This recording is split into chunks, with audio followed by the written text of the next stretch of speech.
So, what exactly is natural law?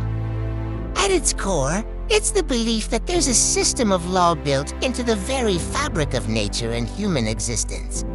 It suggests that certain rights and moral values are inherent to us as human beings.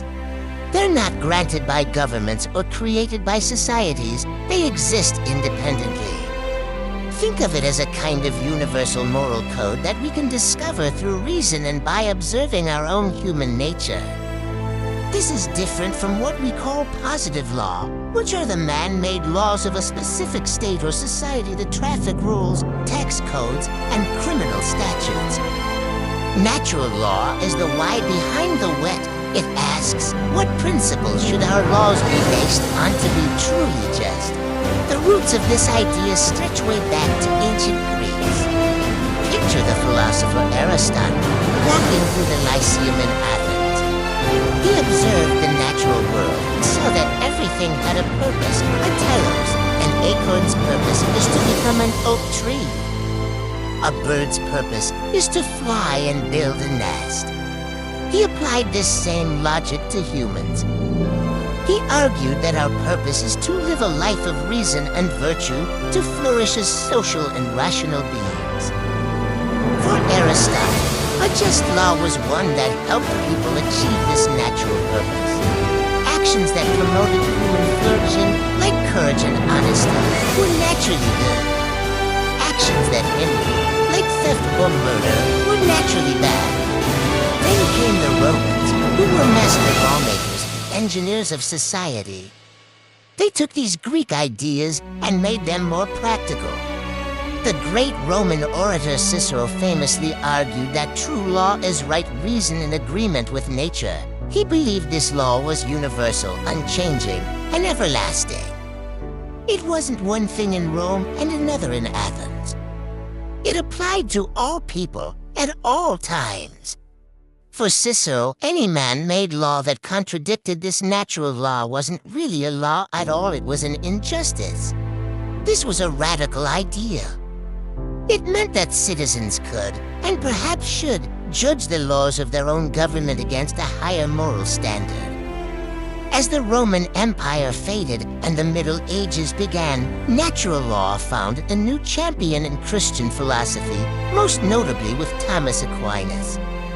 Aquinas was a brilliant theologian who merged Aristotelian philosophy with Christian doctrine.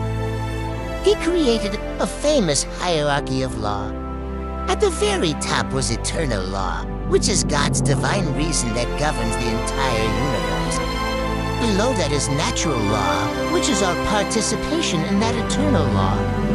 It's the part of God's plan that we can understand through our own human reason without needing divine revelation.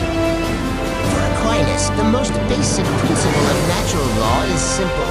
Good is to be done and pursued, and evil is to be avoided. From this single word, he believed we could deduce other principles, like the preservation of life, the desire to live in society, and the pursuit of truth. Below natural law, you have divine law, found in scriptures, and finally, human law, which are the specific laws we create to govern our communities. For Aquinas, human law was only valid if it aligned with natural law. This idea that there's a higher law to which we can appeal became a powerful engine for change during the Age of Enlightenment. Thinkers like John Locke took the concept of natural law and used it to champion individual rights. Locke argued that every person is born with natural rights to life, liberty, and property.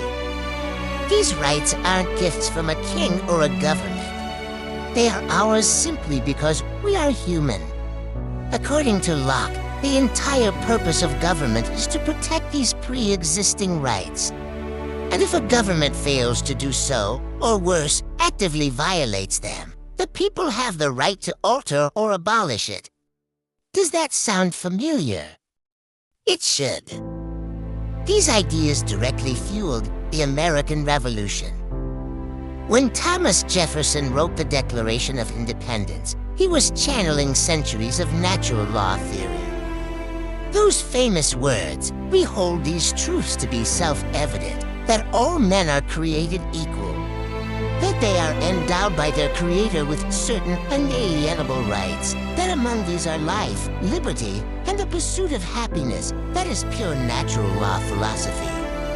He was arguing that the American colonies had the right to break away from Britain because the king had violated their fundamental natural rights. The entire legitimacy of the United States was founded on this appeal to a higher natural law. Similarly, the French Revolution was sparked by the Declaration of the Rights of Man and of the Citizen, which proclaimed that men are born and remain free, equal in rights. These revolutions were not just about political power, they were moral crusades, justified by the belief that the existing systems were violating the fundamental laws of nature and human dignity. Even in the 20th century, natural law played a crucial role. After World War II, the world was faced with a horrifying question. How do we hold the Nazi leaders accountable for their atrocities? Many of their actions were technically legal under the laws of the Third Reich. If you only look at positive law, you run into a problem. This is where the Nuremberg trials turned to natural law principles. The prosecutors argued that even if there wasn't a specific statute against these acts at the time, they were crimes against humanity. They violated a basic moral law that transcends any nation's legal code. The trials established the principle that I was just following orders is not a valid defense when the orders themselves are fundamentally evil and violate our shared human morality.